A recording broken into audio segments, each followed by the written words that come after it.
তমসা নদীতে শিষ্যের সঙ্গে স্নান করতে গিয়েছিলেন। স্নান করতে গিয়ে দেখলেন দুটো ক্রঞ্চ পাখি। একটি ব্যাগ এসে সেই ক্রঞ্চ পাখির একটিকে মেরে ফেলল। তখন বাগদেবী সরস্বতী প্রায় বাল্মীকির জিভে প্রবিষ্ঠা হয়ে বাল্মীকির মুখ দিয়ে প্রথম সংস্কৃত কাব্য রচনা করলেন। বেদব্যাস তো ওর নাম নয়, বেদব্যাস একটা উপাধি ধরনের। বেদের মূল শিক্ষা, বেদান্ত উপনিষদের মূল শিক্ষা, সেটা আমাদের দৈনন্দিন কাজে কিভাবে আমরা ব্যবহার করব তাই প্রকাশ করা হয়েছে পঞ্চম বেদে, ইতিহাস পুরাণে। আমরা মন্দিরে যাই, সেই মন্দিরের প্রস্তুত কিভাবে করতে হবে কোথায় বর্ণিত আছে? মৎস্য পুরাণে। দুর্গা পূজায় যাই আমরা বাঙালি হিসেবে, দুর্গা পূজার মন্ত্রগুলো কোথায় আছে? মার্কণ্ডেয় পুরাণে।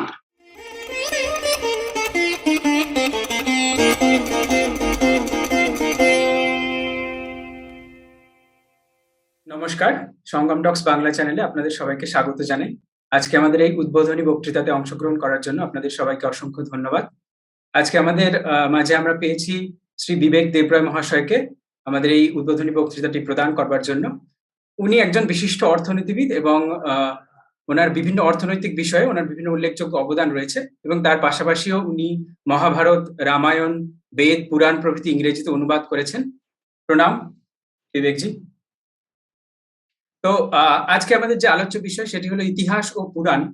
তো এই ইতিহাস পুরাণ এই শব্দগুলির মধ্যেই আমাদের এই শব্দগুলির সাথে আমাদের বর্তমান সময় বা বর্তমান প্রজন্মের বা বর্তমান সমাজের যারা যুবক বা যারা যুবা, তারা তাদের মধ্যে একটা যে ভ্রান্ত ধারণা তৈরি হয়েছে, সেটার কারণ হলো যে আমাদের গত কয়েকশো বছরের যে অপব্যাখ্যা, ইতিহাস ও পুরাণের যে বিকৃত ব্যাখ্যার ফলস্বরূপ আমাদের এই জিনিসটি ঘটেছে।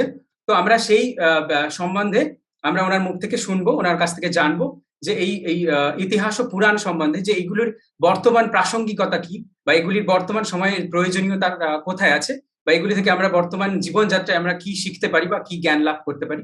তো সেগুলি আমরা ওনার মুখ থেকে আজকে শুনবো বিস্তারিতভাবে। তো সবাইকে ধন্যবাদ। আপনারা শুরু করতে পারি। বিবেকজি, শুরু করতে পারি। নমস্কার, প্রথমেই আপনাদের ধন্যবাদ জানাই। প্রথমে যেটা উদ্বোধনী বক্তৃতা শুনলে মনে হয় ভীষণ গুরুগম্ভীর কিছু হতে চলেছে।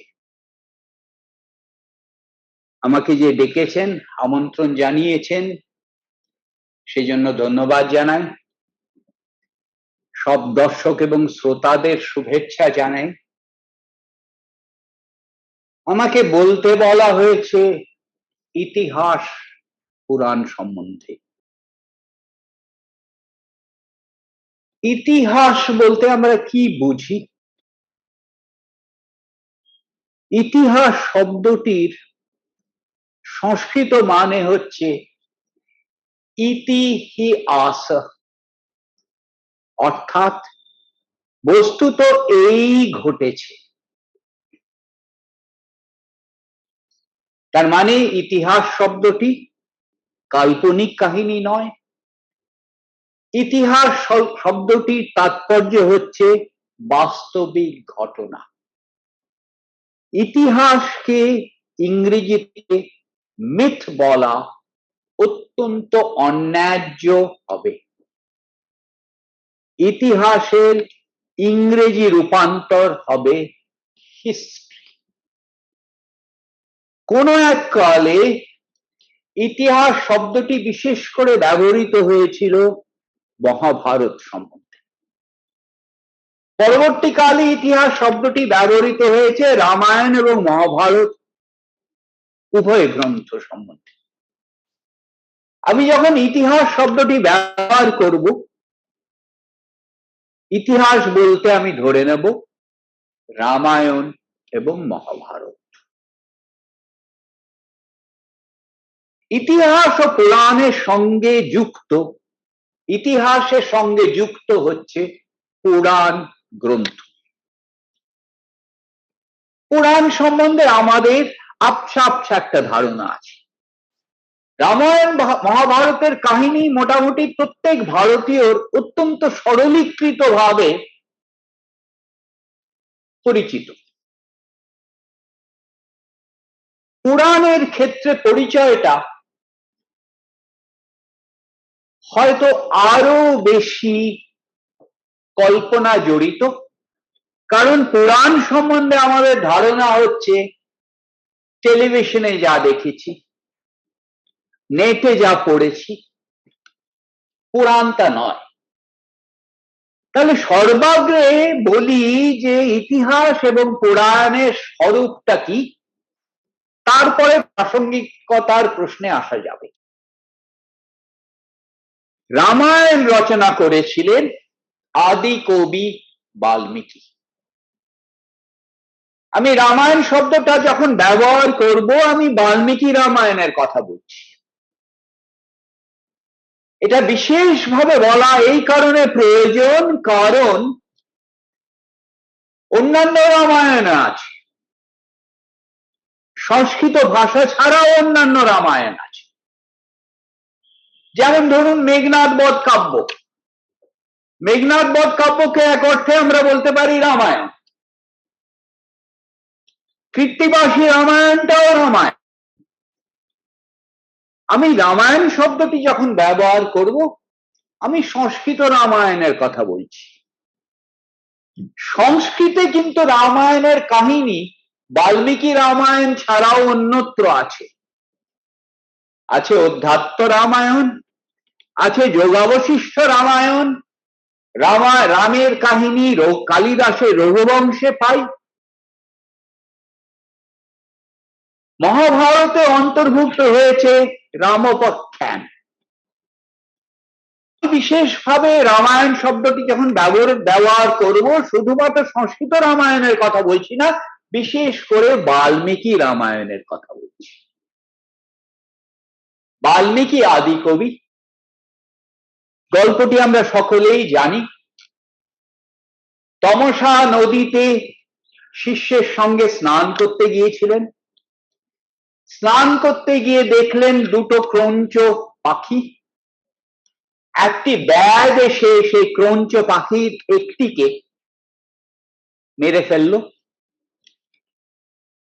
তখন বাগদেবী সরস্বতী প্রায় বাল্মীকির জিভে প্রবিষ্টা হয়ে বাল্মীকির মুখ দিয়ে প্রথম সংস্কৃত কাব্য রচনা করলেন।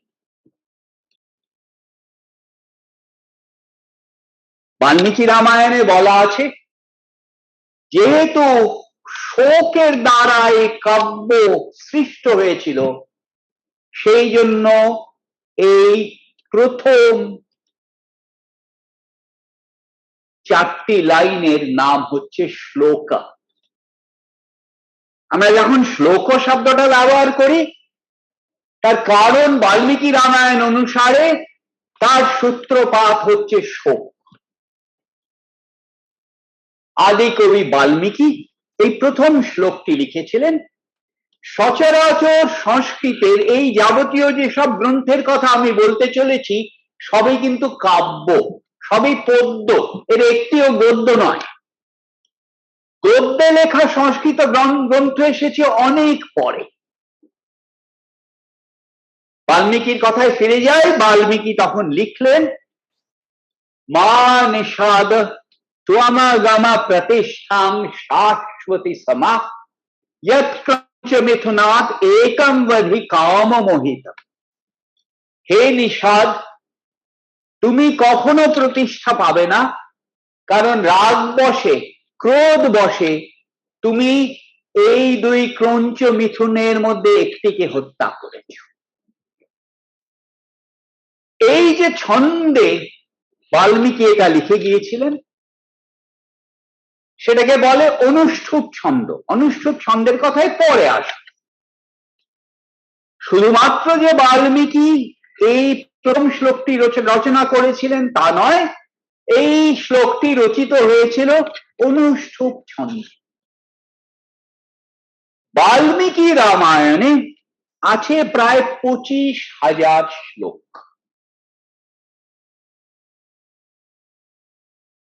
রামায়ণ এবং মহাভারত উভয় ক্ষেত্রে আছে দুটি ক্রিটিক্যাল এডিশন। বাল্মীকি রামায়ণের ক্রিটিক্যাল এডিশন প্রস্তুত করেছিল বরোদার ওরিয়েন্টাল রিসার্চ ইনস্টিটিউট 70-এর দশকে।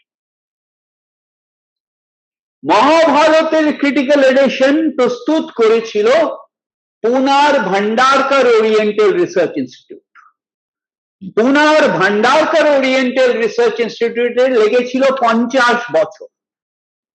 1916-তে কাজটি শুরু হয়েছিল, সম্পন্ন হয়েছিল 1966 সালে। 50 বছর লেগেছে।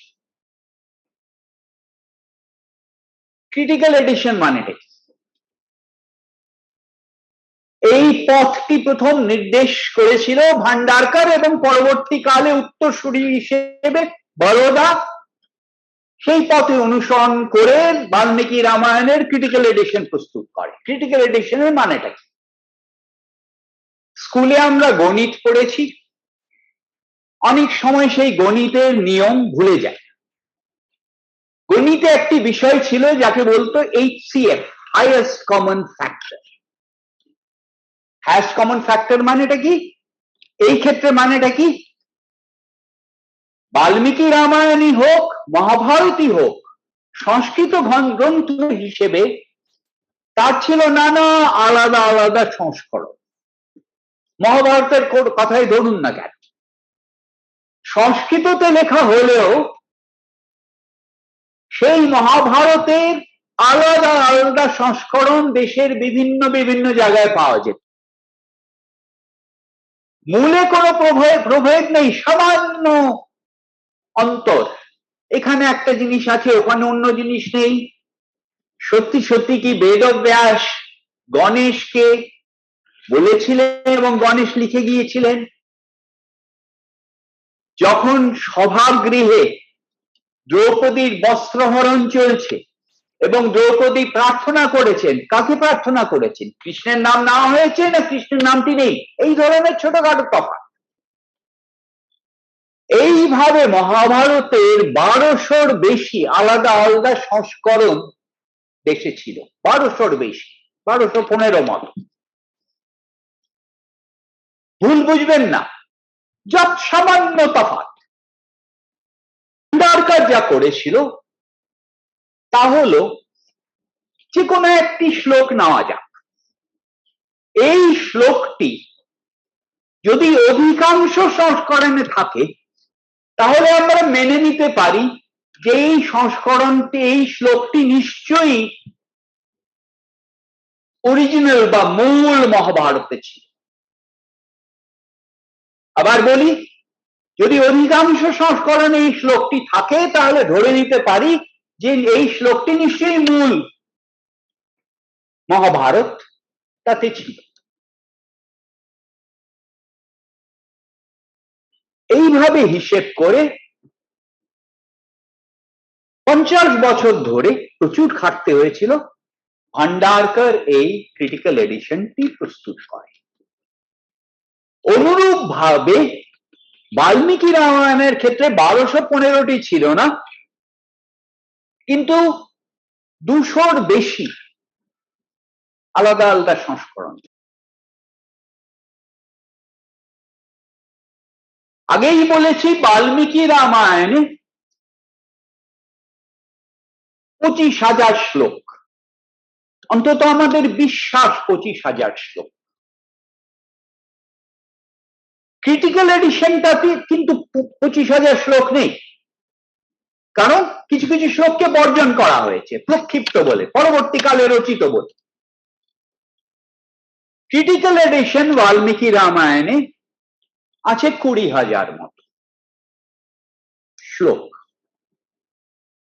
ঠিক একইভাবে মহাভারত সম্বন্ধে আমাদের ধারণা হচ্ছে, প্রচলিত ধারণা হচ্ছে যে মহাভারতে আছে 1,00,000 শ্লোক। ক্রিটিক্যাল এডিশনটাতে এত শ্লোক নেই, আছে মোটে 80,000। এবং অনেক সময় দুটো ক্রিটিক্যাল এডিশনেরই সমালোচনা করা হয়েছে, এই শ্লোকটিকে কেন বর্জন করা হলো, ওই শ্লোকটিকে কেন বর্জন করা হলো। কোন দৃষ্টিকোণ থেকে এই ক্রিটিক্যাল এডিশন গুলো প্রস্তুত করা হয়েছে তো আগেই বলেছি। ধরুন বাল্মীকি রামায়ণের ক্ষেত্রে মাঝে মাঝেই অনেক নানা জিনিস সম্বন্ধে আমার কাছে প্রশ্ন আসে। একটি প্রশ্ন আসে আমার কাছে আদিত্য হৃদয় স্তোত্রম সম্বন্ধে। যারা জানেন না আদিত্য হৃদয় স্তোত্রম, যখন রাম রাবণের যুদ্ধ হচ্ছে তখন ঋষি অগস্ত্য এসে রামকে বলেছিলেন এই হচ্ছে সূর্য স্তোত্র, আদিত্য হৃদয় স্তোত্রম। আপনি যদি এটি পাঠ করেন তাহলে আপনি নিশ্চয়ই জয় পাবেন। এবং আদিত্য হৃদয় স্তোত্রমটি অত্যন্ত প্রচলিত, কিন্তু এই ক্রিটিক্যাল এডিশনে আদিত্য হৃদয় স্তোত্রমটি আপনি পাবেন না। অনেকেই হয়তো জানেন বাল্মীকি রামায়ণে 7টি কাণ্ড, 7 কাণ্ড রামায়ণ। অনেক পণ্ডিতরাই মনে করেন যে উত্তর কাণ্ডটি পরবর্তীকালে রচিত, প্রক্ষিপ্ত। উত্তর কাণ্ডের বহু অংশ ক্রিটিক্যাল এডিশনে বর্জিত হয়েছে।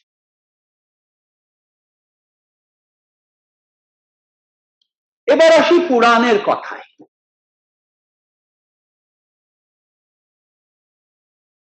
বাল্মীকি রামায়ণ রচনা করেছিলেন আদি কবি বাল্মীকি। মহাভারত রচনা করেছিলেন বেদব্যাস। 1,00,000 শ্লোক, ক্রিটিক্যাল এডিশনে আগেই বলেছি 80,00,000 শ্লোক।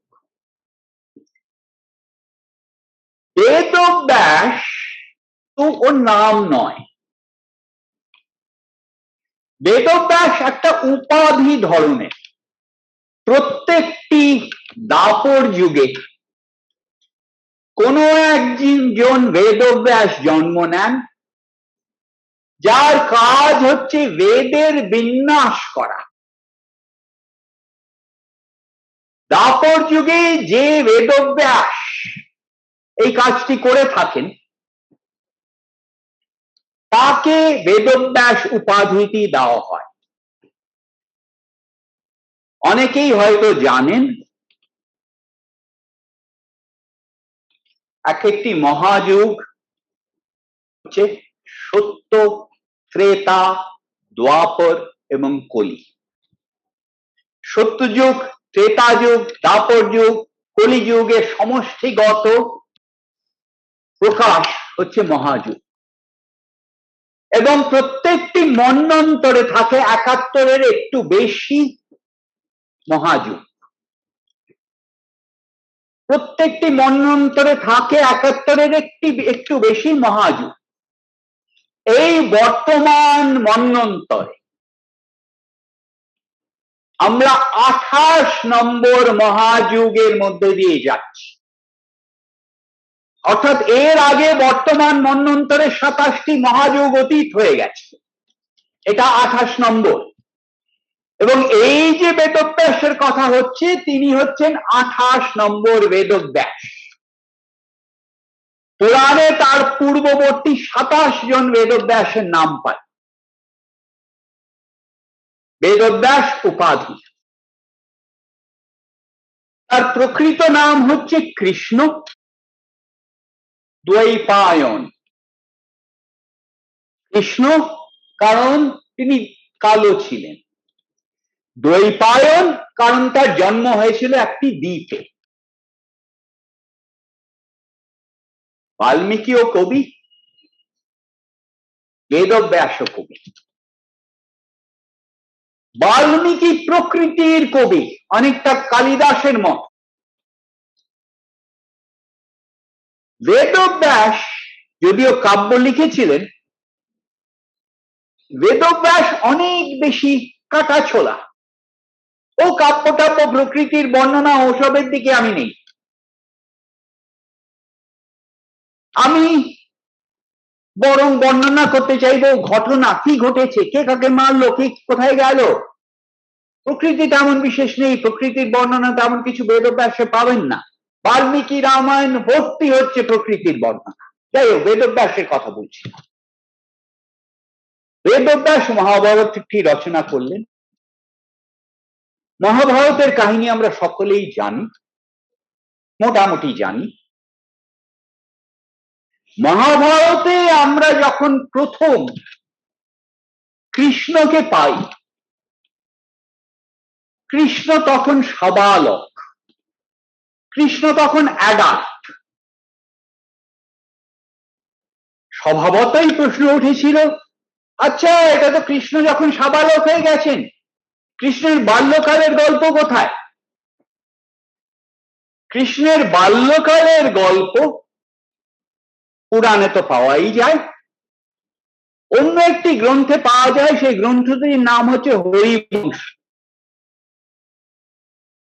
হরিবংশকে অনেক সময় লোকে পুরাণ বলে থাকেন, হরিবংশটি আদতে পুরাণ নয়। হরিবংশটি হচ্ছে মহাভারতের খিলভাগ, মহাভারতের এপিলগ্য। তা মহাভারত রচনা করার পরে বেদব্যাস হরিবংশ রচনা করেছে এবং ভান্ডারকার হরিবংশেরও ক্রিটিক্যাল এডিশন প্রস্তুত করেছে।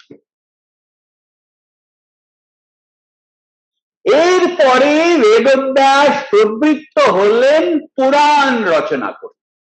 পুরাণ মানে কি? পুরাণ মানে হচ্ছে পুরনো কাহিনী। পুরনো কাহিনী হচ্ছে পুরাণ। দেশের বিভিন্ন জায়গায় আপনি যদি জিজ্ঞেস করেন, নানা রকম পুরাণের তালিকা পাবেন। মোটামুটি ভাবে কিছু পুরাণ হচ্ছে মহাপুরাণ, তাদের মহত্ব আছে। কিছু পুরাণ অপেক্ষাকৃত ন্যূন, মুখ্য নয়, তাদের বলে উপপুরাণ। দেশের বিভিন্ন জায়গায় দেখবেন উপপুরাণের নামগুলো আলাদা। মহাপুরাণের নাম দেশের সর্বত্রই মোটামুটি এক, এবং দেশের সর্বত্রই লোকে মানবেন 18টি মহাপুরাণ আছে, অষ্টাদশ মহাপুরাণ। সামান্য হয়তো মতের বৈষম্য থাকতে পারে, ভবিষ্য পুরাণটা কি ধরবো না ধরবো না। ভাগবত পুরাণ বলতে কি ভাগবত বোঝানো হয় না দেবী ভাগবত বোঝানো হয়, সামান্য যত সামান্য মতের অনৈক্য থাকতে পারে, কিন্তু মোটামুটি অষ্টাদশ মহাপুরাণ। মহাভারতে বলেছি আছে 1 লাখ শ্লোক। সমষ্টিগত ভাবে সবকটি মহাপুরাণে আছে 4 লাখ শ্লোক। 4 লাখ। বলা হয়েছে পুরাণে কোন গ্রন্থ পুরাণ হতে গেলে তাতে 5 লক্ষণ থাকতে হবে, 5টি লক্ষণ থাকতে হবে। এই 5টি লক্ষণ কি কি? প্রথমত তাতে বর্ণনা থাকবে স্বর্গের। স্বর্গ মানে কি? দন্ত স দিয়ে স্বর্গ। স্বর্গ মানে হচ্ছে ক্রিয়েশন, প্রথম সৃষ্টিকার্য, প্রাথমিক সৃষ্টিকার্য। প্রাথমিক সৃষ্টিকার্য এবং চূড়ান্ত প্রলয়, এটার বর্ণনা থাকতে হবে মহাপুরাণ। 5 লক্ষণের প্রথম বৈশিষ্ট্য হচ্ছে এটা। দ্বিতীয় বৈশিষ্ট্য হচ্ছে পুরাণে থাকতে হবে প্রতিসর্গ। স্বর্গ প্রথমটা, দ্বিতীয়টি হচ্ছে প্রতিসর্গ। প্রতিসর্গ মানে এটা কি?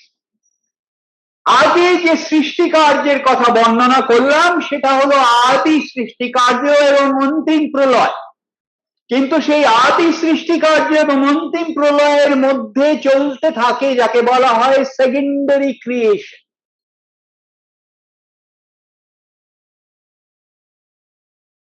যেমন ধরুন মন্বন্তরের শেষে একটি মন্বন্তর শেষ হলো, তখন চূড়ান্ত প্রলয় হচ্ছে না, কিন্তু ওই সেকেন্ডারি ডিস্ট্রাকশন। তো পুরাণের পঞ্চলক্ষণের মধ্যে দ্বিতীয় লক্ষণ হচ্ছে প্রতিসর্গ, তৃতীয় লক্ষণ হচ্ছে থাকতে হবে মন্বন্তরের বর্ণনা। একটু আগে ইঙ্গিত দিয়েছি যে এক একটি মন্বন্তরের প্রারম্ভে সেকেন্ডারি ক্রিয়েশন হয়, এক একটি মন্বন্তরের অন্তে হয় সেকেন্ডারি ডিসলিউশন বা সেকেন্ডারি ডিস্ট্রাকশন। মন্বন্তরের প্রভুত্ব বর্তায় একজন মনুর ওপর। এরকম বহু মনু এসেছেন, বহু মনু গেছেন। বর্তমান মনুর নাম হচ্ছে বৈবস্বত মনু। ভবিষ্যতে মনু আসবেন, আগে মনু এসেছেন, ভবিষ্যতে আরো মনু আসবেন।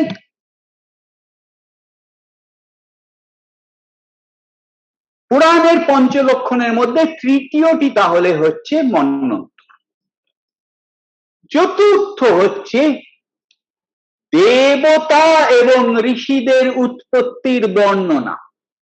দেবতা শব্দটির বড় অপ্রয়োগ হয়, ঋষি শব্দটিরও অপ্রয়োগ হয়। দেবতা মানে উচ্চতর শ্রেণী, ব্যুৎপত্তিগত অর্থে দেবতা মানে হচ্ছে যারা উজ্জ্বল। ঠিক যে অর্থে সূর্যকে আমরা বলি দিবাকর, কারণ সূর্য দিনের সৃষ্টি করে, সূর্য আলোর সৃষ্টি করে। দেবতা শব্দটির মানে হচ্ছে শাইনি। তার মানে এই না যে দেবতারা, অন্তত আমাদের ধর্মগ্রন্থ অনুসারে তার মানে এই না যে দেবতারা অমর। দেবতাদেরও উৎপত্তি আছে, দেবতাদেরও বিনাশ আছে। ফলে চতুর্থ লক্ষণ পঞ্চলক্ষণের মধ্যে হলো দেবতাদের উৎপত্তি, ঋষিদের উৎপত্তি এবং তাদের বিনাশের বর্ণনা। এবং সর্বশেষে চারটে লক্ষণের কথা বললাম, সর্বশেষে পুরাণে থাকতে হবে রাজাদের কাহিনী, রাজবংশদের বর্ণনা। সকলেই হয়তো জানেন আমাদের মূলত দুটি আলাদা আলাদা রাজবংশ ছিল, সূর্য বংশ, সোলার ডিনেস্টি, যার কাহিনী অনেকটা বর্ণিত হয়েছে রামায়ণে, এবং চন্দ্রবংশ, লুনার ডিনেস্টি, যার কাহিনী বর্ণিত হয়েছে মহাভারতে। তাহলে এই হলো মোটামুটি পুরাণের বৈশিষ্ট্য, এবং প্রত্যেকটি পুরাণে এই পাঁচটি বিষয় বর্ণিত হয়েছে। কিন্তু ভুল বুঝবেন না, এবং এই প্রশ্নটিতে পরে ফিরে আসব, প্রত্যেকটি পুরাণ হচ্ছে এনসাইক্লোপিডিয়া। এই পাঁচটি বিষয়ও আছে, কিন্তু এছাড়া আছে নানা রকম বিষয়। এই প্রশ্নটিতে পরে আসব। এই গ্রন্থগুলোর রচনাকাল স্থির করা প্রায় অসম্ভব। এই গ্রন্থগুলোর রচনাকাল স্থির করা অসম্ভব, কারণ তখনকার দিনে তো লেখা হতো না গ্রন্থ, এগুলো স্মৃতি গ্রন্থ। শুনতাম, মুখস্থ করতাম, শিষ্যকে শেখাতাম, এইভাবে বংশানুক্রমে এগুলোর প্রসার ঘটেছে, এইভাবে পরম্পরা চলেছে। স্বাভাবিক কারণে আমি যা শুনেছি, আমি যখন তা বর্ণনা করছি, নিজের খানিকটা যোগ করে দিচ্ছি। আমার শিষ্য যখন সেটা শুনেছে এবং বর্ণনা করছে, আরেকটু যোগ করে দিয়েছে। আজকে বসে যতই বৈজ্ঞানিক দৃষ্টিতে আমি পর্যবেক্ষণ করে স্থির করার চেষ্টা করি যে মূল কি ছিল, তা প্রায় করা অসম্ভব। অর্থাৎ আজকে আমি যে গ্রন্থগুলো পাই, তা মহাভারতই হোক বা পুরাণই হোক, এটা নিশ্চয় করা অসম্ভব কোন অংশটি বেদব্যাস রচনা করেছেন এবং কোনটি পরবর্তীকালে রচিত। মোটামুটি ভাবে আমরা আন্দাজ লাগাতে পারি যে বর্তমান যে গ্রন্থগুলো পাচ্ছি, বর্তমান গ্রন্থগুলো, তাতে হয়তো বা রামায়ণ আর মহাভারত 500 খ্রিস্টপূর্ব এবং 500 খ্রিস্টাব্দের মধ্যে রচিত হয়েছে। রচিত শব্দটার মানে হচ্ছে এইভাবে ক্রমে ক্রমে প্রসারিত হয়ে আজকে যে গ্রন্থ আমরা পাচ্ছি মোটামুটি 500 খ্রিস্টাব্দ নাগাদ তা স্থিরীকৃত হয়ে গেছে। বাল্মীকি রামায়ণ এবং মহাভারত প্রায় 1000 বছর। 1000 বছর ধরে সমাজে এসেছে নানা পরিবর্তন, ঘটেছে বিবর্তন। সেই জন্য কেউ যখন বলে মহাভারতে নারীর প্রতি কি ধরনের দৃষ্টিভঙ্গি পাওয়া যায়, আমার মনে হয় প্রশ্নটা একটু নিরর্থক। 1000 বছরে সমাজে পরিবর্তন, মহাভারত থেকে শ্লোক দিতে পারি যে নারীদের খুব উচ্চ চোখে দেখা হতো। আমি মহাভারত থেকে শ্লোকের উদ্ধৃতি দিতে পারি যা পিতৃতান্ত্রিক সমাজের নিদর্শন। যেহেতু আমার পক্ষে আজকে বসে আলাদা করা সম্ভব না কোনটা 500 খ্রিস্টপূর্বের এবং কোনটা 500 খ্রিস্টাব্দের, এই ধরনের প্রশ্নকে আমি খানিকটা নিরর্থক। এই যে আন্দাজটা দিলাম, এবং এটা শুধুমাত্র আন্দাজ, 500 খ্রিস্টপূর্ব থেকে 500 খ্রিস্টাব্দ, এটা হচ্ছে রামায়ণ মহাভারত। পুরাণের ক্ষেত্রে মোটামুটি ভাবে আমরা ধরে নিতে পারি 500 খ্রিস্টাব্দ থেকে 1200 খ্রিস্টাব্দ বর্তমান গ্রন্থগুলো। অর্থাৎ বর্তমান পুরাণ গ্রন্থগুলো বর্তমান মহাভারতের পরবর্তী বর্তমান গ্রন্থগুলো, কাহিনীগুলোর কথা বলছি। তার মধ্যে কিছু কিছু পুরাণ প্রথম দিকে লেখা, স্পষ্টতই মার্কণ্ডেয় পুরাণ তার একটা নিদর্শন। কিছু কিছু পুরাণ পরবর্তীকালে লেখা, ব্রহ্মবৈবর্ত পুরাণ তার একটা নিদর্শন। মোটামুটি ভাবে 18টি পুরাণের একটা বর্ণনা দিলাম। পুরাণের বহর, পুরাণের দৈর্ঘ্য কিন্তু এক নয়। মার্কণ্ডেয় পুরাণ ছোট্ট পুরাণ, পদ্ম পুরাণে আছে 55,000 শ্লোক। আগেই বলেছি মহাভারতে আছে 1 লাখ, পদ্ম পুরাণে আছে 55,000 শ্লোক। স্কন্দ পুরাণে আছে 85,000 শ্লোক। হিন্দু ধর্ম মানেটা কি? তার নানা রকম বর্ণনা দিতে পারি, ব্যাখ্যা করতে পারি। আমাদের দেশের সুপ্রিম কোর্ট স্থির করার চেষ্টা করেছে হিন্দুত্বর মানেটা কি। কিন্তু আমি যদি হিন্দু ধর্মের গ্রন্থের নিদর্শন দিতে চাই, অধিকাংশ লোক বলবেন বেদান্ত, উপনিষদ, হয়তোবা ভগবদ গীতা। বিশেষ করে পাশ্চাত্যে এবং আমাদের মনে হিন্দু ধর্মের অর্থই হয়ে গেছে বেদান্ত, উপনিষদ।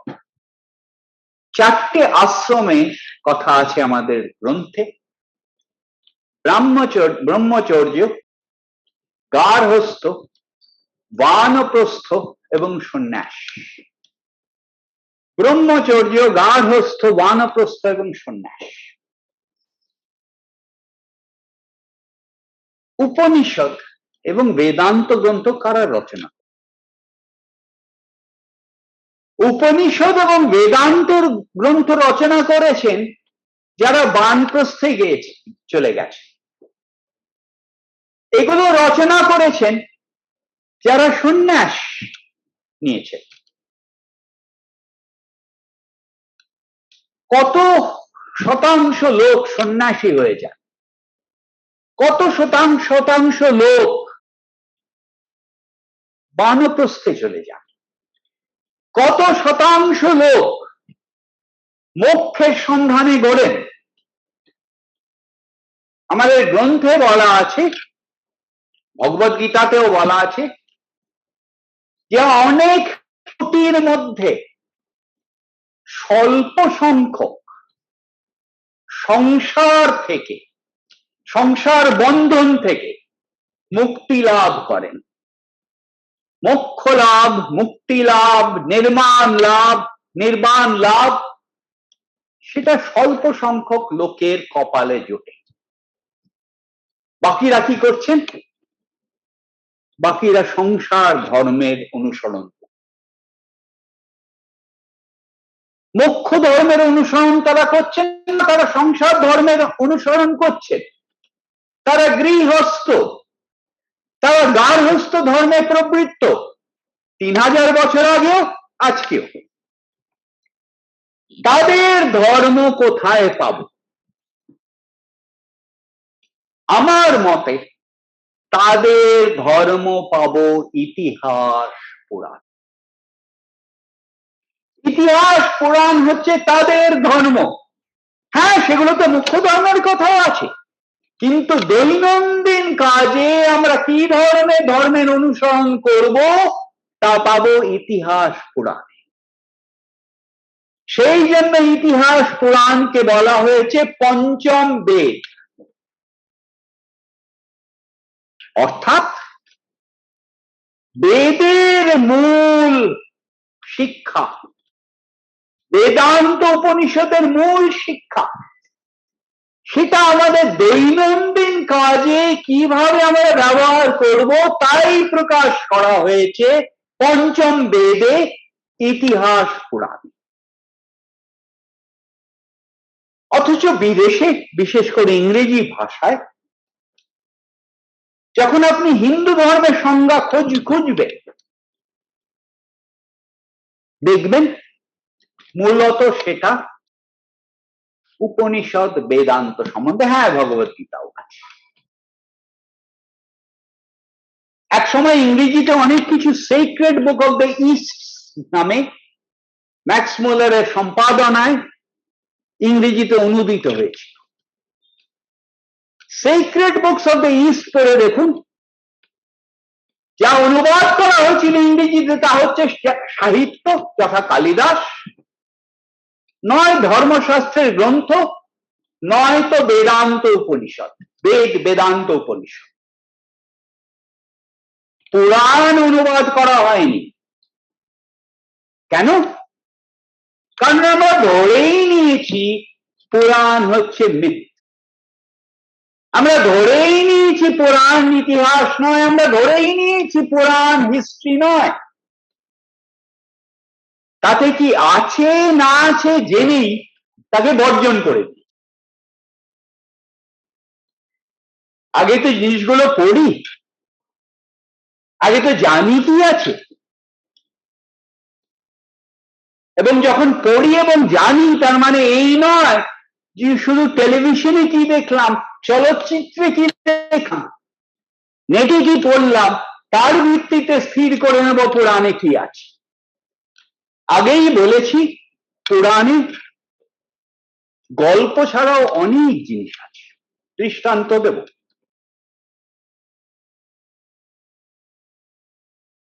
এক সময় কলকাতায়, এক সময় বর্তমান পশ্চিমবঙ্গে এই সব গ্রন্থগুলোর সংস্কৃত থেকে অনুবাদ করার একটা বিরাট ঐতিহ্য ছিল, যা বর্তমান বাঙালি ভুলে গেছে। রামায়ণ, মহাভারত, পুরাণ অনুবাদ করা হয়েছিল বাংলায়। কালীপ্রসন্ন সিংহের কথা সকলেই জানেন। এছাড়া ছিল কৃত্তিবাসী রামায়ণ, কাশিরাম দাসের মহাভারত,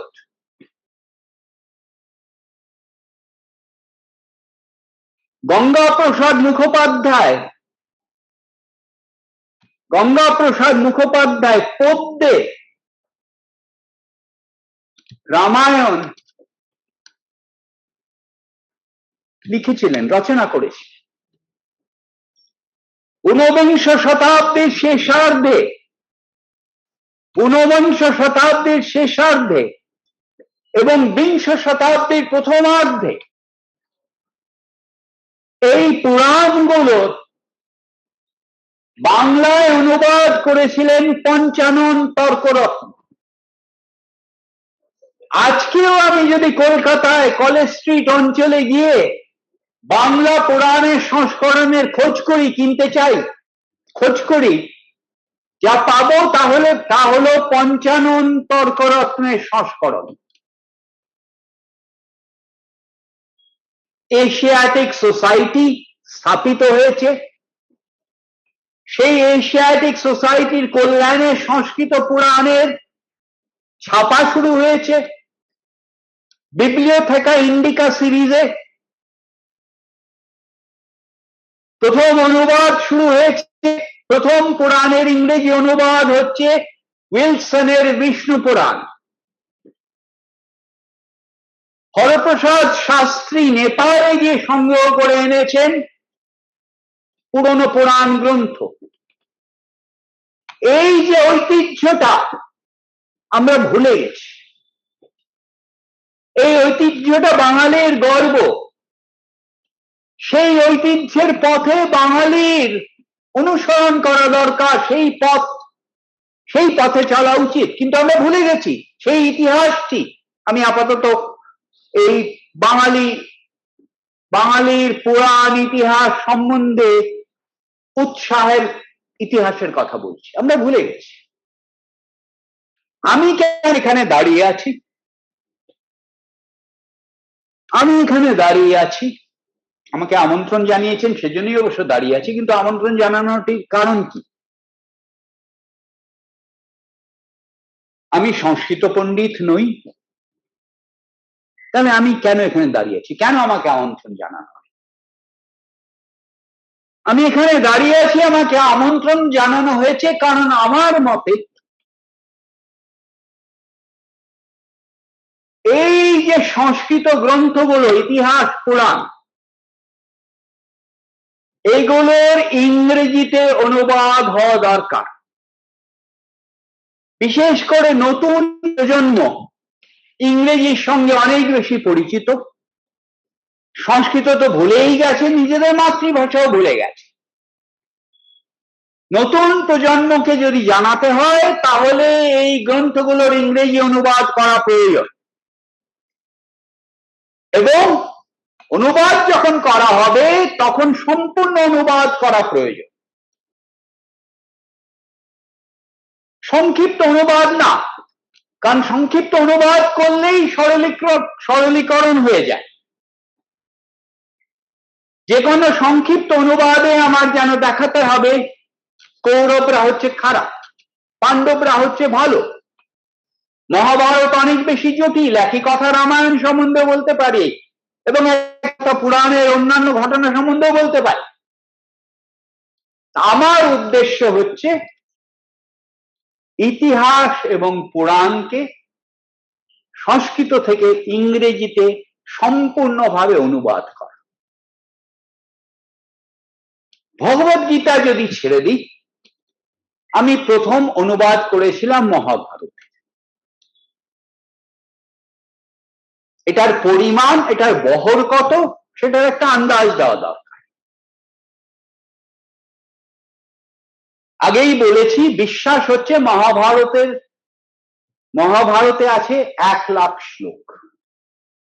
আগেই বলেছি সংস্করণে আছে 80,000 মতো শ্লোক। আমি অনুবাদ করেছি ক্রিটিক্যাল এডিশন, এবং এই 10 খণ্ডে প্রকাশিত মহাভারতে শব্দ সংখ্যা ইংরেজিতে হচ্ছে 2 মিলিয়নের একটু বেশি। 2.25 মিলিয়ন। আগেই বলেছি সমষ্টিগতভাবে সব কটা পুরাণে আছে 4 লাখ শ্লোক।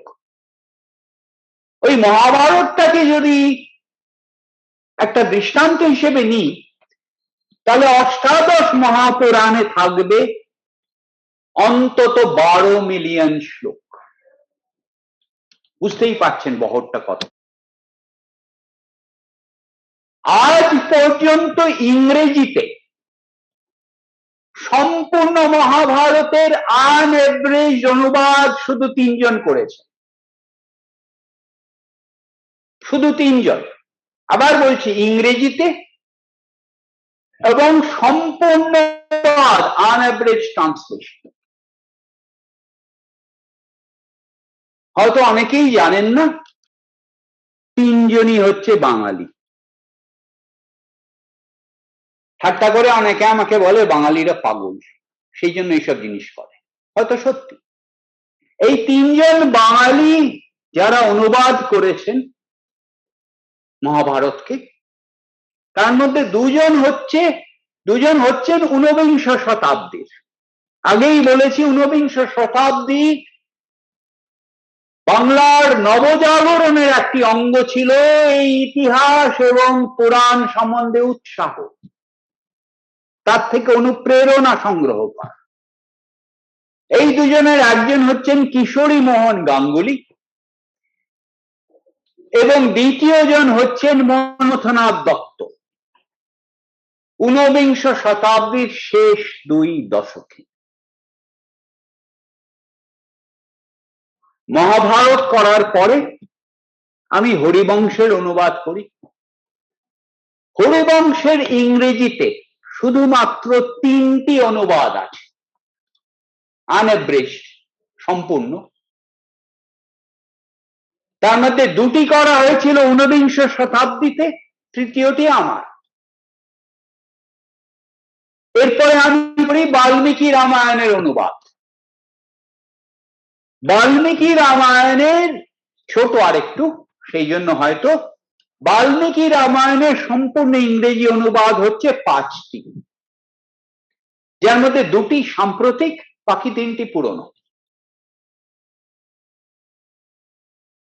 পুরাণগুলো, কিছু কিছু পুরাণ খুব চলে,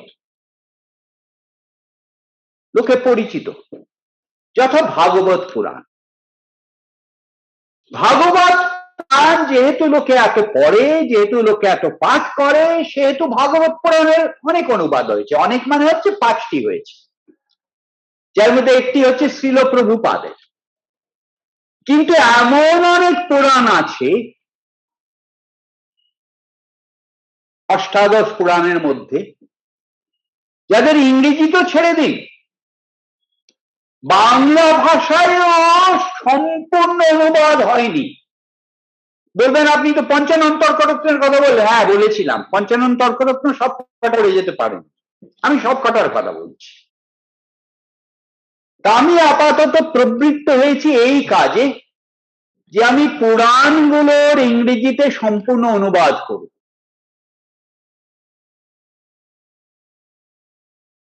প্রকাশিত হয়ে গেছে 3টি, ভাগবত পুরাণ, মার্কণ্ডেয় পুরাণ এবং ব্রহ্মপুরাণ। প্রকাশকের কাছে পড়ে আছে বিষ্ণু পুরাণ এবং শিব পুরাণ। বর্তমানে আমি ব্রহ্মাণ্ড পুরাণের অনুবাদ করছি। আগেই বলেছি ইচ্ছে আছে অষ্টাদশ মহাপুরাণের অনুবাদ করা, হয়তো সেই কারণেই আমি এখানে দাঁড়িয়ে আছি। এই গ্রন্থগুলো আমি পড়ব কেন? তার অনেক রকম কারণ দিতে পারি। কয়েকটি কারণের দিকে ইঙ্গিত। একটি কারণ হচ্ছে অত্যন্ত সুন্দর কাব্য। বাল্মীকির কথা বলেছি, বাল্মীকি কবি ছিলেন, প্রকৃতির কবি ছিলেন। বাল্মীকির কথা ছেড়ে দিই, বেদব্যাসের কথা। অত্যন্ত সুন্দর কাব্য,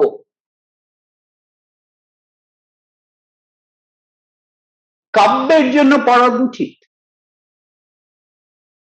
ভগবত গীতা আমরা পড়ি ধর্মগ্রন্থ হিসেবে, কিন্তু ভগবত গীতায় আছে অত্যন্ত সুন্দর কাব্য, শুধুমাত্র একাদশ অধ্যায়ে নয়, সর্বত্র। একটা কারণ এই ইতিহাস গ্রন্থ পড়া পেছনে কারণ হচ্ছে এগুলো হচ্ছে অত্যন্ত সুন্দর কাব্য। কাব্যের সংস্কৃতে সংজ্ঞা রাইমিং ছিল না, রাইমিং এসছে অনেক পরে। কবিতা শুনলে আমরা ভাবি রাইমিং, যথা in Delhi it is evening but it is raining, কে বলে তো কবিতা হল। এটা সংস্কৃত কবিতা না। সংস্কৃত কবিতার নিয়ম হচ্ছে তার আগে বোঝা দরকার অক্ষর শব্দটির মানে কি। অক্ষর, অক্ষর শব্দটার মানে কি?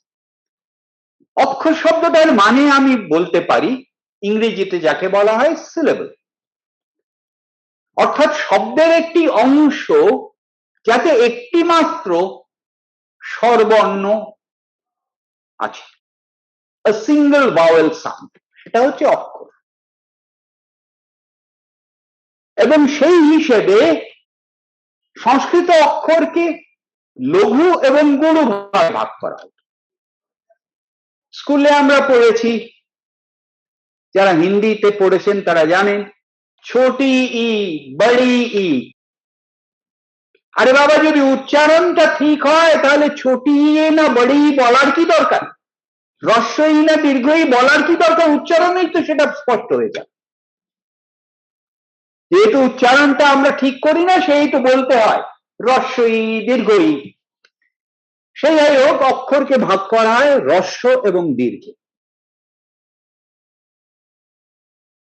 এবং আগে ইঙ্গিত দিয়েছি একটি শ্লোকে সচরাচর থাকে 4টি করে লাইন, প্রত্যেকটি লাইনকে বলা হয় পদ। সবচেয়ে সরল ছন্দ হচ্ছে অনুষ্ঠুপ, যার উল্লেখ আগেই করেছি। ইতিহাস পুরাণ, বিশেষ করে ইতিহাস পুরাণ অধিকাংশ সময় অনুষ্ঠুপ ছন্দে লেখা। অনুষ্ঠুপ ছন্দের প্রকৃতি কি? প্রত্যেকটা লাইনে থাকবে 8টি অক্ষর। আরো জটিলতা আছে, সেই জটিলতাটা এড়িয়ে যাচ্ছি।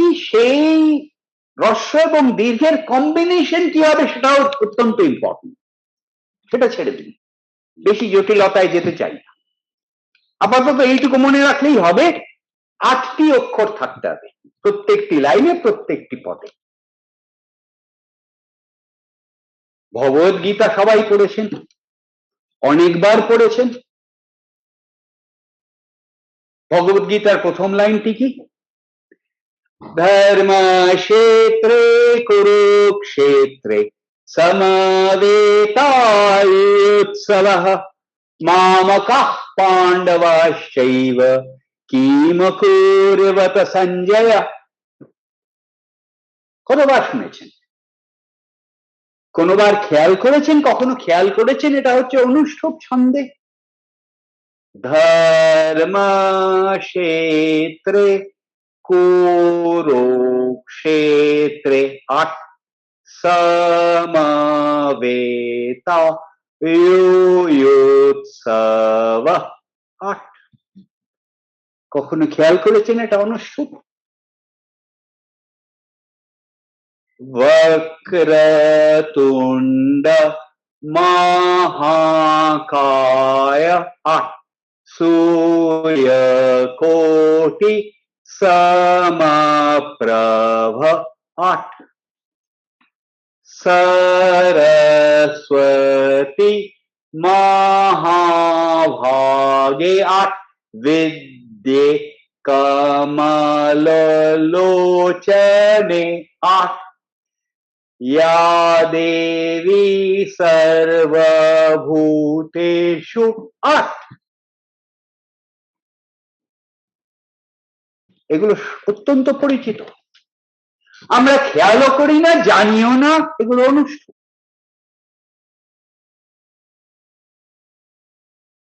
বাংলায় বলছি, ধন ধান্যে পুষ্পে ভরা হাট আমাদের এই বসুন্ধরা হাট। অর্থাৎ এই যে অসম্ভব সুন্দর কাব্য, সেটা হচ্ছে একটা কারণ এই গ্রন্থগুলো পড়া। দ্বিতীয় কারণ হচ্ছে এতে আছে ইতিহাস। মহাভারতের গল্প আমরা জানি যুদ্ধের পরে পরীক্ষিত রাজা হয়েছে। পরীক্ষিত কোন সালে রাজা হয়েছিলেন?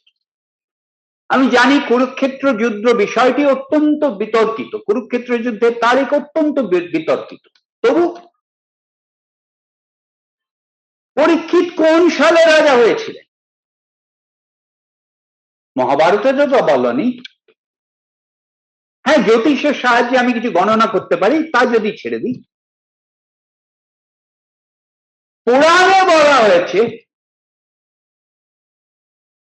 মহাপদ্ম নন্দ রাজা হওয়া, পরীক্ষিত রাজা হওয়া আর মহাপদ্ম নন্দ রাজা হওয়ার মধ্যে ব্যবধান ছিল, কয়েকটা পুরাণে বলা হয়েছে 1050 বছর, কয়েকটা পুরাণে বলা হয়েছে 1015 বছর।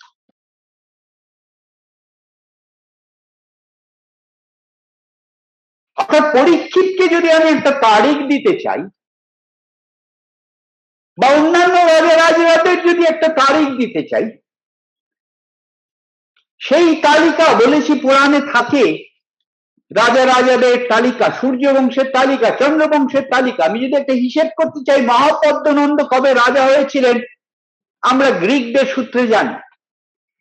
তো মোটামুটি আমি যদি একটা খাড়া করতে চাই ইতিহাস, ভারতবর্ষের ইতিহাস, অন্তত রাজের ইতিহাস, সেটা করতে পারবো পুরাণের ভিত্তি। এই প্রচেষ্টা করেছিলেন ইংরেজ পার্জিটার প্রায় 90 বছর আগে। পরবর্তীকালে পুসাইকার করেছিলেন। তারপরে খুব কমই লোক করেছে, কারণ আগেই যেটা বলেছি, লোকে পুরাণ পড়ে না। দ্বিতীয় কারণ হচ্ছে ইতিহাস। তৃতীয় কারণ হচ্ছে ভূগোলের বর্ণনা। বলেছি পুরাণ শুধুমাত্র ওই পঞ্চলক্ষণ নয়, ভৌগোলিক বর্ণনা আছে। বারামুল্লার নাম সকলেই জানেন,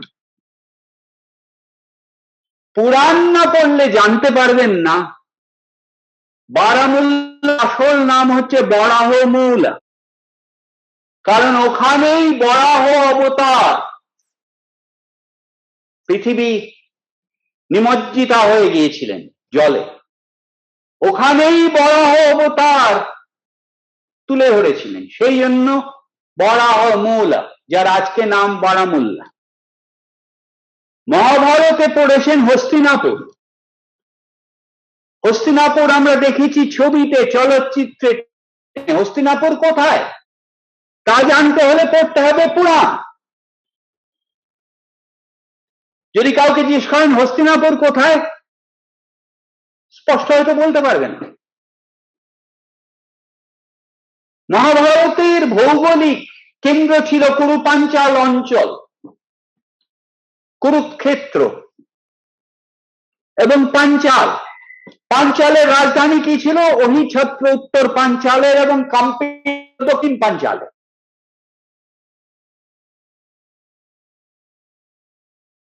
কাম্পিল্যতে কি হয়েছিল? কাম্পিল্যতে দ্রৌপদী জন্মেছিলেন। অর্জুন লক্ষ্যভেদ কোথায় করেছিলেন? কাম্পিল্যে। এমনই অজ্ঞতা আমাদের খুব কম লোকই এটা জানে। সকলেই মনুর গল্প জানে। কোন মনু? অনেক মনু ছিলেন বলেছি। পৃথিবী জলে ভেসে গিয়েছিল। মনু চান করতে গিয়েছিলেন নদীতে, গিয়ে দেখলেন একটি ছোট্ট মাছ। মাছটি বললেন, বড় মাছের হাত থেকে আমাকে বাঁচাও। মনু মাছটিকে নিয়ে এলেন, একটি ঘটে রাখলেন। ধীরে ধীরে মাছটি বড় হতে শুরু করলো। পরবর্তী কাহিনীটা আমরা সবাই জানি। সেই বিরাট প্লাবন থেকে মনুকে এবং মানব সম্প্রদায়কে সেই মাছটি বাঁচিয়েছে। সেই নদীটি, প্রথম যে নদীটি, সেই নদীটি কোথায়? সেই নদীটির নাম কি এবং সেই নদীটি কোথায়? সেই নদীটির নাম হচ্ছে কৃতমালা। নদীটি কোথায়? নদীটির নাম এখন বদলে গেছে, নদীটি হচ্ছে তামিলনাড়ুতে, মাদুরাইয়ের কাছে। আমরা কি জানি? সচরাচর আমরা জানি না। পুরাণ ইতিহাস পুরাণ পড়ার আরেকটা কারণ হচ্ছে,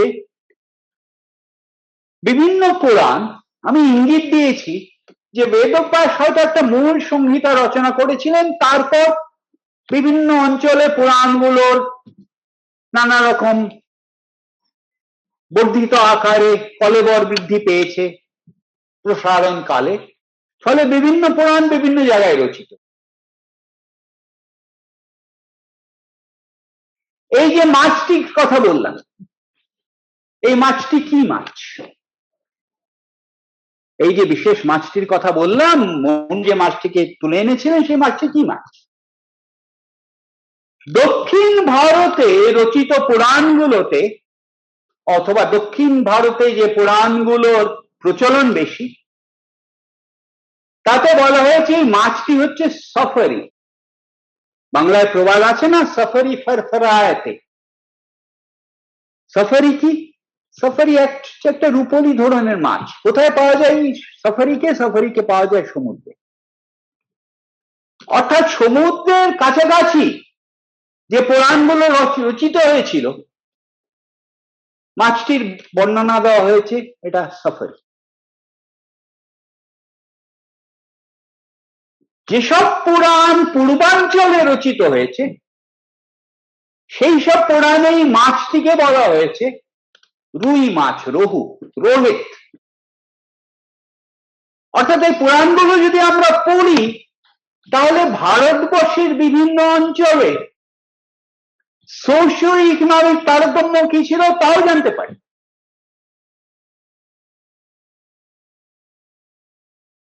ইংরেজিতে যাকে বলা হয় সোশিও ইকোনমিক ডেভেলপমেন্ট, তার সম্বন্ধেও জানতে পারি। যেমন ধরুন মার্কণ্ডেয় পুরাণ। মার্কণ্ডেয় পুরাণে বলা হয়েছে জাতহারিণী নামক একটি রাক্ষসীর কথা। জাতহারিণী একটি রাক্ষসী। সেই জাতহারিণী কি করে? নামটা থেকে বোঝা যাচ্ছে, যে মুহূর্তে একটি নবজাত শিশু জন্ম নেয়, জাতহারিণী সেই বাচ্চাটিকে চুরি করে। জাতহারিণী সেই নবজাত শিশুটিকে চুরি করে, চুরি করে অন্য একটি গৃহে যায় যেখানে আরেকটি নবজাত শিশু আছে। সেখানে গিয়ে এই নবজাত শিশুটিকে সেখানে রেখে দেয়, সেই নবজাত শিশুটিকে নিয়ে অন্য একটা ঘরে চলে যায়। এই করে গন্ডগোল বাঁধায়, সেই জন্যই নাম জাতহারিণী। কিন্তু মার্কণ্ডেয় পুরাণে শুধু এইটুকু বলা হয়নি, বলা হয়েছে প্রত্যেকটি তৃতীয় শিশুকে এই রাক্ষসী খেয়ে ফেলে। প্রত্যেকটি তৃতীয় শিশুকে এই রাক্ষসী, জাতহারিণী নামক রাক্ষসী খেয়ে ফেলে।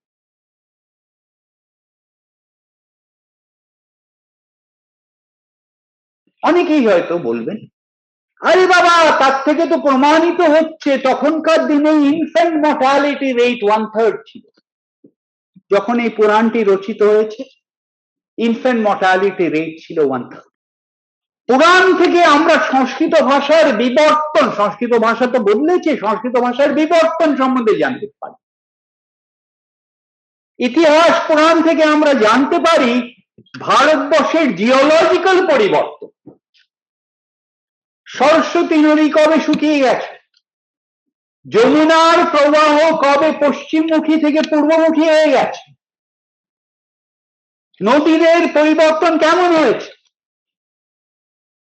এবং সর্বশেষে পঞ্চম বেদ সাধারণের ধর্ম কোথায় আছে? পুরাণে।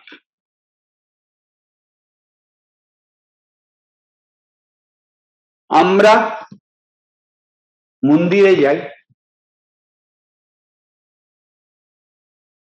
দেবতা প্রতিমার সামনে, দেবীর প্রতিমার সামনে নমস্কার করি, প্রণাম করি, মাথা নিচু করি। দেব দেবীর প্রতিমার বর্ণনা কিভাবে সেই প্রতিমা রচনা করা হবে কোথায় বলুন?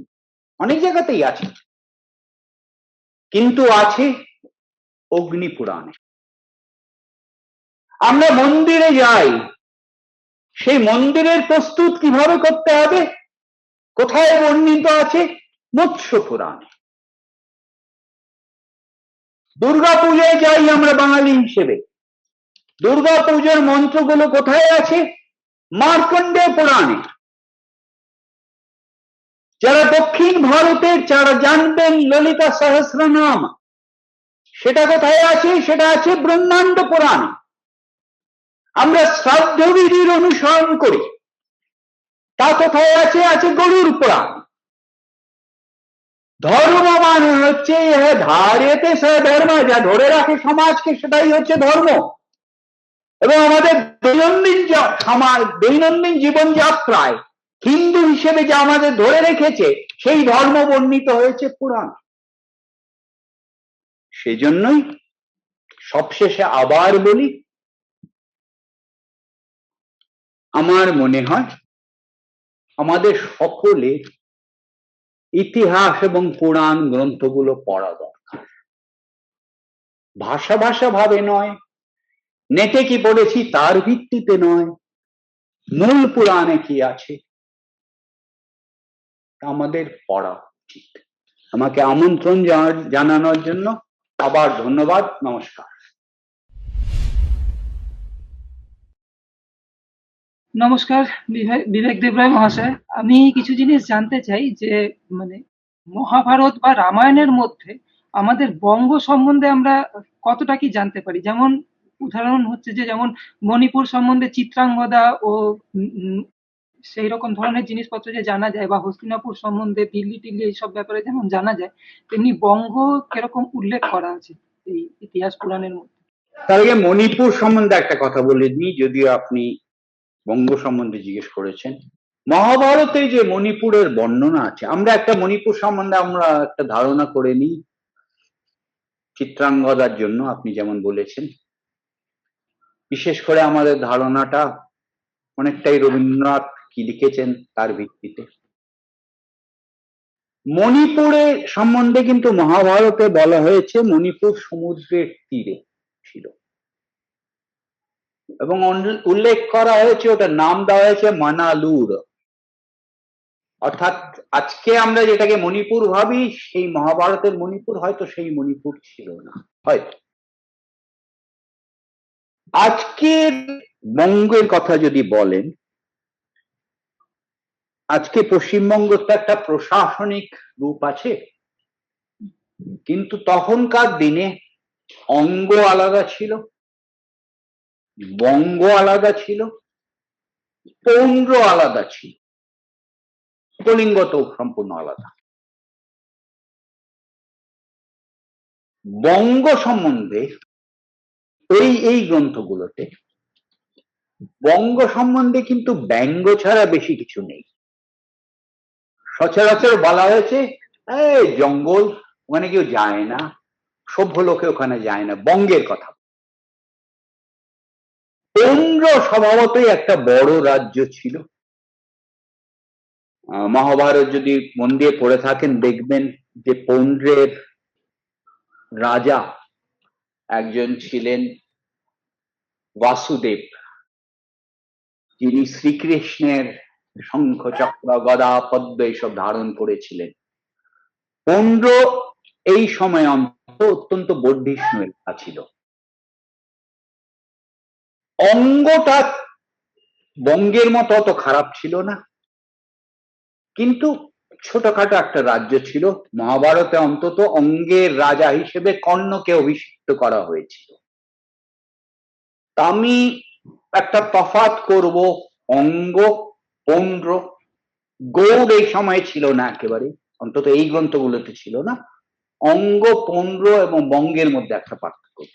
নমস্কার স্যার, খুব ভাল লাগলো শুনে, মানে অনেক কিছুই জানতাম না। আপনার এইগুলো শুনে মানে খুবই অনেক কিছু জানতে পারলাম। আর আমি ইক্ষ্বাকু বংশের ব্যাপারে একটু ডিটেলে পড়তে চাই, তো ওটা কি সম্বন্ধে? ইক্ষ্বাকু বংশ, সূর্যবংশ, সূর্যবংশ। শ্রী রামচন্দ্রের যে আই থিঙ্ক 56 জেনারেশন ওনার আগে হয়ে গেছে, এরকম শুনেছি। তো ওগুলোর ব্যাপারে একটু ডিটেলে পড়তে চাই, তো ওটা কোন গ্রন্থে পাবো? ডিটেল নির্ভর করছে কতটা ডিটেল এবং আপনার কাছে কতটা ধৈর্য আছে। রামায়ণে তো স্বভাবতই অল্প একটু অংশ বর্ণিত আছে, কিন্তু অল্প একটি অংশ বর্ণিত হয়েছে। আর একটু বেশি বর্ণনা পাবেন কালিদাসের রঘুবংশে। কিন্তু কালিদাসের রঘুবংশের উৎসটা কি? উৎস হচ্ছে পুরাণ। অনেক বেশি পাবেন পুরাণ গ্রন্থগুলোকে। 18টা পুরাণের নাম বলেছি, সবকটাতেই সূর্যবংশ বর্ণিত। কিন্তু যেটা আগে বলিনি, এখন বলছি, কিছু কিছু পুরাণে, আবার বলি, সবকটা পঞ্চলক্ষণ আছে, কিন্তু কিছু কিছু পুরাণে বিষ্ণুর কথা একটু বেশি আছে, আর কিছু কিছু পুরাণে শিবের কথা একটু বেশি আছে। সূর্যবংশের কাহিনী মহাভারতেও পাবেন, মহাভারতে অনেক কিছু আছে। মহাভারত ছাড়া, মহাভারত শুধু চন্দ্রবংশ নয়, আপনি মূলত পাবেন যেগুলো বিষ্ণু ঘেঁষা পুরাণ, সেগুলোতে, যথা বিষ্ণু পুরাণ, ভাগবত পুরাণ। যদি বাঁচতে হয় আমি বলবো ভাগবত পুরাণ এবং বিষ্ণু পুরাণ। আরেকটি প্রশ্ন করেছেন সুপ্রতীক সরকার, যে অর্থশাস্ত্রে আমরা ইন্দ্রের উল্লেখ পাই, যাকে বলা হয় যে 1000 গুপ্তচরকে নিয়ে উনি থাকতেন, বা as the man who had 1000 spies, which we know as the 1000 eyes of Indra, ইন্দ্রের 1000 চক্ষু। So is it possible to know where Indra actually ruled in which geographical part of the world at that time? Indra তো পৃথিবী শাসন করেননি। ইন্দ্র ছিলেন দেবতাদের রাজা, এবং ইন্দ্র কিন্তু একটি উপাধি। আলাদা আলাদা মন্বন্তরে ইন্দ্রের নাম আলাদা। ভাববেন না যে ইন্দ্র স্থায়ী। এই ইন্দ্র বৈবস্বত মন্বন্তরের ইন্দ্র, ইন্দ্র এর উপাধি, এর নাম আসলে হচ্ছে পুরন্দর। ইন্দ্র পৃথিবী শাসন করেননি, ইন্দ্র স্বর্গরাজ্যের শাসন করেছেন। এবং পুরাণগুলোতে শুধু যে ভূগোলের বর্ণনা আছে, জিওগ্রাফির বর্ণনা আছে তা নয়, যাকে আমরা কসমোলজি বলি, তারও একটা বর্ণনা আছে। ব্রহ্মাণ্ডকে ভাগ করা হয়েছে 14টি লোকে, 7টি লোক নিচে, যার মধ্যে পাতাল শব্দটি হয়তো আমাদের সবচেয়ে বেশি পরিচিত, কিন্তু পাতাল হচ্ছে 7টি নিচের লোকের একটা।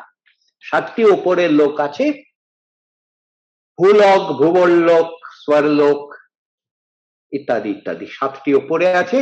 গায়ত্রী মন্ত্রে, অন্তত সরল গায়ত্রী মন্ত্রের 3টির সঙ্গে আমরা পরিচিত, ওম ভূর্ভুবঃ স্বাহা, এই হচ্ছে 3টি।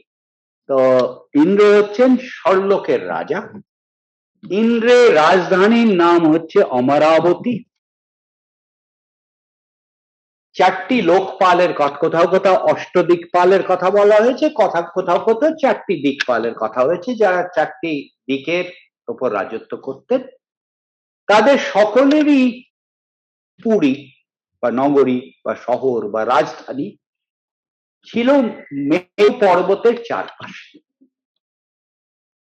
ইন্দ্র রাজা ছিলেন দেবতাদের, এবং ইন্দ্রের রাজধানী অমরাবতী ছিল মেরু পর্বতের পূর্ব দিকে, সেই জন্য ইন্দ্রের দিক হচ্ছে পূর্ব দিক। নমস্কার।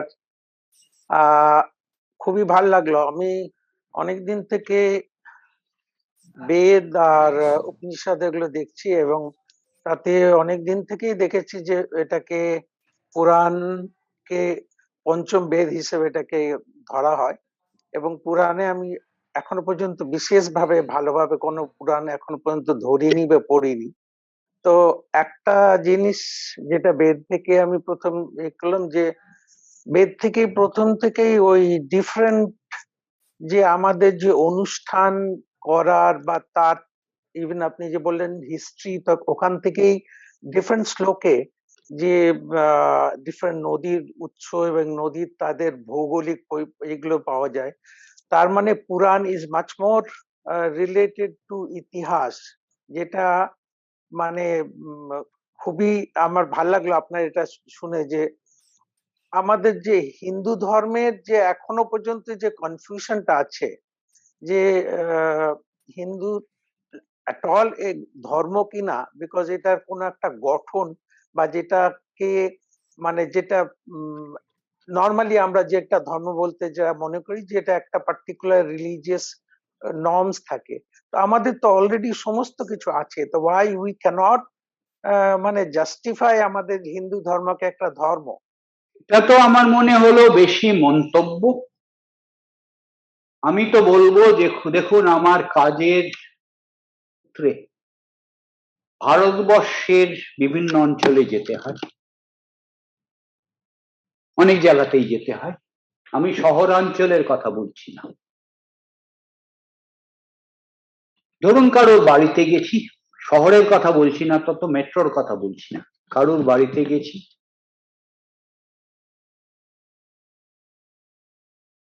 যদি দুপুরবেলা বা রাত্রির বেলা তার বাড়িতে যাই, গৃহস্বামী বা গৃহস্বামিনী বলবেন খেয়ে যান। আমার মতে এটা আমাদের ধর্ম। আমাদের পুরাণেও তাই বলা আছে যে গৃহস্থের জন্য মোক্ষ ধর্ম নয়, গৃহস্থর মানে হচ্ছে পঞ্চমহাযজ্ঞ করতে হবে রোজ। পঞ্চমহাযজ্ঞ মানেটা কি? আমার দেবতাদের উদ্দেশ্যে ঋণ শোধ করতে হবে, ঋষিদের উদ্দেশ্যে ঋণ শোধ করতে হবে। সেটা ছেড়ে দিন, সেটা বেশি গুরুত্বপূর্ণ না। যেটা গুরুত্বপূর্ণ সেটা হচ্ছে নৃযজ্ঞ এবং পশুযজ্ঞ। নৃযজ্ঞের মানেটা কি? যতক্ষণ না অতিথিরা খেয়েছে আমি খাবো না। অতিথি মানে কিন্তু গেস্ট নয়। আপনি যদি আমাকে নেমন্তন্ন করেন, আমি বলছি না আপনি করবেন, আপনি যদি আমাকে নেমন্তন্ন করেন, আমি গেস্ট নই। অতিথি, অতিথি হচ্ছে অতিথি, যারা অঘোষিত ভাবে এসে যায়। যারা ঘোষিত ভাবে এসে যায় তারা অতিথি না। শহরাঞ্চলে আমরা ভুলে যাচ্ছি, অন্যান্য অঞ্চলে আমাদের এই রেওয়াজটি কিন্তু এখনো আছে। অতিথি ভোজন না করা পর্যন্ত আমি খাবো না। নৃযজ্ঞ বলেছি, পশুযজ্ঞ, জন্তু জানোয়ারকে না খাইয়ে আমি খাবো না। অনেকে দেখবেন পিঁপড়ের জন্য চিনি দিয়ে দেয়, কাকের জন্য কিছু দিয়ে দেয়, কুকুরের জন্য কিছু দিয়ে দেয়। পাশ্চাত্য এতই আমাদের ওপর প্রভাব রেখেছে,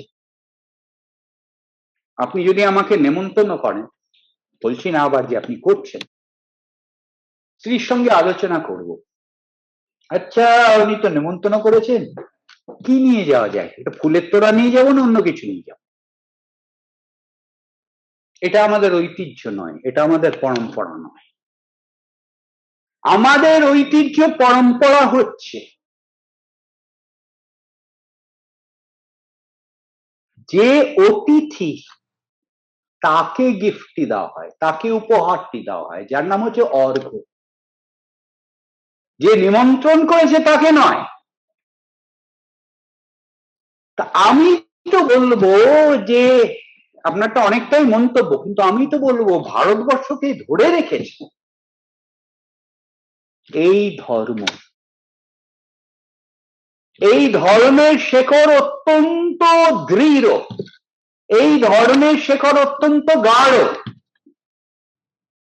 আপনি সংবিধানের প্রিয়াম্বলে সেকুলার ঢুকিয়ে দিন না ঢুকিয়ে দিন, অক্সফোর্ড না কেমব্রিজে কি আলোচনা করছে হিন্দুত্ব সম্বন্ধে, সুপ্রিম কোর্ট কি সংজ্ঞা দিচ্ছে, কিচ্ছু এসে যায় না।